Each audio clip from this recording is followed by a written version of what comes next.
October 14, 2019, 11:47 p.m. Pacific Standard Time.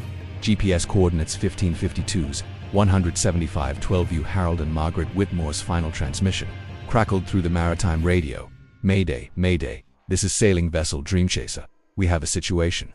7 hours later, Tongan fishermen discovered their 42-foot catamaran drifting empty. Engine still running. Dinner still warm on the galley table. This is what really happened. Harold Whitmore wasn't your typical weekend sailor. With 47 years of maritime experience, including 12 years as a commercial fishing captain and advanced celestial navigation certification, he'd logged over 180,000 nautical miles across 3 oceans. Margaret, his wife of 34 years, had earned her offshore sailing endorsement just 5 years earlier, transforming from landlubber to accomplished crew member. Their retirement dream was ambitious but methodical. A 3-year circumnavigation aboard their custom-built Lagoon 42 catamaran, equipped with dual GPS systems, satellite communication, and emergency beacons. The Tongan Maritime Rescue Coordination Center launched a full-scale search operation within 4 hours, deploying to patrol vessels and requesting assistance from New Zealand's Rescue Coordination Center.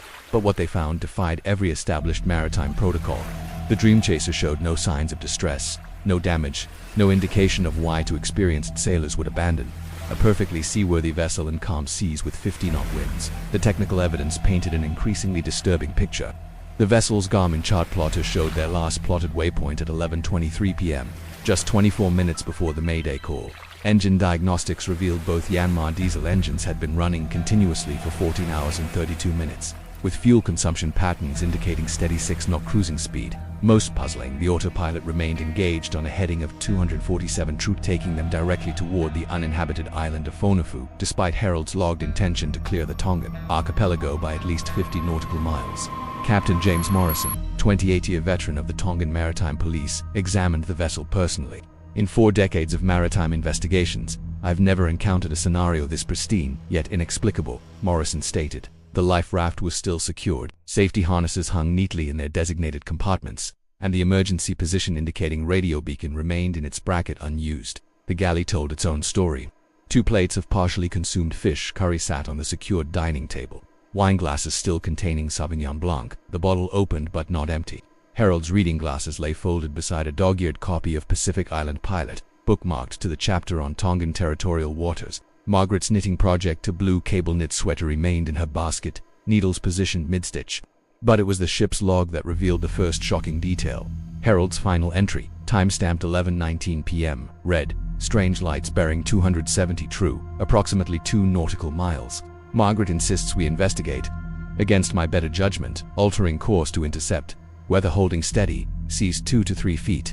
Something doesn't feel right about this." The VHF radio remained tuned to channel 16, the international distress frequency, with volume at maximum, yet maritime traffic analysis showed no other vessels within 40 nautical miles at the time of the incident. So who or what had they seen? The breakthrough came from an unexpected source. 3 days into the investigation, Sean Manu, a local fisherman from nearby Ue Island, approached authorities with information that changed everything. Manu claimed his nephew, 19-year-old Peter Taumalolo, had witnessed the Dreamchaser's final hours from his traditional Tongan fishing canoe. According to Taumalolo's account, he'd been night fishing for yellowfin tuna when he observed the catamaran approaching at approximately 11:30 p.m. But the vessel wasn't alone. 3 smaller boats, running without navigation lights, were positioned in a triangular formation around the sailing yacht. Through his binoculars, Taumalolo watched as figures from the smaller vessels boarded the Dreamchaser. Maritime forensics expert Dr. Sarah Chen, flown in from Auckland specifically for this case, discovered microscopic paint transfers on the Dreamchaser's port hull. Spectrographic analysis revealed the paint matched industrial-grade marine enamel commonly used on commercial fishing vessels, specifically a formulation popular among Pacific Island fishing fleets. But wait, the revelation that shattered every assumption came from the vessel's hidden security camera system. Harold, unknown to even Margaret, had installed a covert recording system 6 months earlier after hearing about increasing piracy in remote Pacific waters. The camera, concealed within the navigation station, had captured everything. The footage revealed Harold and Margaret weren't victims of random piracy. Margaret had been in contact with the approaching vessels via handheld VHF radio, using a frequency and call signs not found in any official maritime database. She had guided them to the rendezvous point. The woman Harold trusted with his life had been orchestrating their encounter for weeks. The remaining camera footage exposed the devastating truth. Margaret Whitmore had been recruited 18 months earlier by a sophisticated smuggling operation using recreational vessels. to transport high-value cargo across international waters.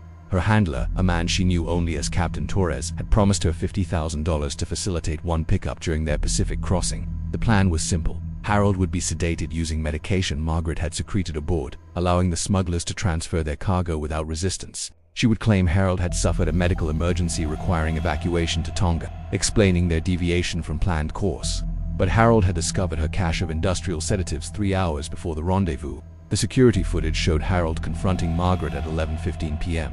The argument was brief but intense. Harold threatened to contact authorities immediately.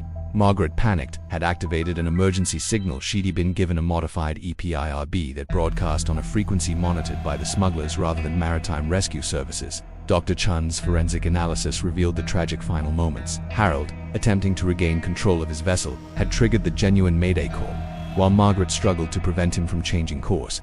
In the physical altercation, both had fallen overboard. The autopilot, set by Harold moments before the struggle, continued guiding the empty vessel toward Fonafor Island. But one critical mystery remains unsolved.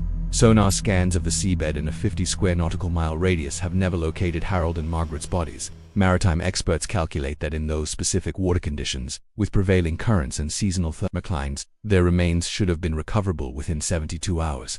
Captain Morrison believes the smugglers retrieved the bodies to prevent forensic evidence from surfacing. The ocean doesn't just swallow people without a trace, Morrison explained. Someone made Harold and Margaret Whitmore disappear permanently. The Dream Chaser case fundamentally changed Pacific maritime security protocols. The Tongan government now requires all foreign recreational vessels to carry tamper-proof GPS transponders, and regional maritime authorities share real-time vessel tracking data across 7 Pacific nations. But questions persist that keep maritime investigators awake at night. How extensive is this smuggling network? How many other recreational sailors have been recruited as unwitting accomplices? The modified EPIRB frequency Margaret used suggested a sophisticated operation with resources to monitor multiple maritime bands simultaneously. Most disturbing, 3 similar cases have emerged since the Dream Chaser investigation. In each incident, experienced sailing couples disappeared under mysterious circumstances while crossing remote Pacific waters. Their vessels were discovered days later, engines running, personal belongings undisturbed. But with subtle evidence of unexpected course changes in their final hours, the FBI's Maritime Crime Unit estimates that recreational vessel smuggling has increased 340% across Pacific routes since 2018. They believe the Dream Chaser case exposed just one cell of a multinational network exploiting the trust and isolation inherent in long-distance cruising. Next week, we'll investigate the disappearance of the French sailing yacht, found drifting 400 nautical miles southwest of Tahiti with its emergency flare supply missing and GPS data mysteriously corrupted. Local authorities discovered something in the vessel's water tanks that maritime forensics experts are calling unprecedented in Pacific maritime crime. If you're fascinated by maritime mysteries that challenge everything we understand about ocean safety, subscribe to Twisted Crimson Vial and ring that notification bell. These cases demand our attention because somewhere in the vast Pacific, other sailors may be sailing directly into the same trap that claimed Harold and Margaret Whitmore. What maritime mystery would you like us to investigate next? Share your suggestions in the comments below, and remember, the ocean keeps its secrets until someone brave enough asks the right questions.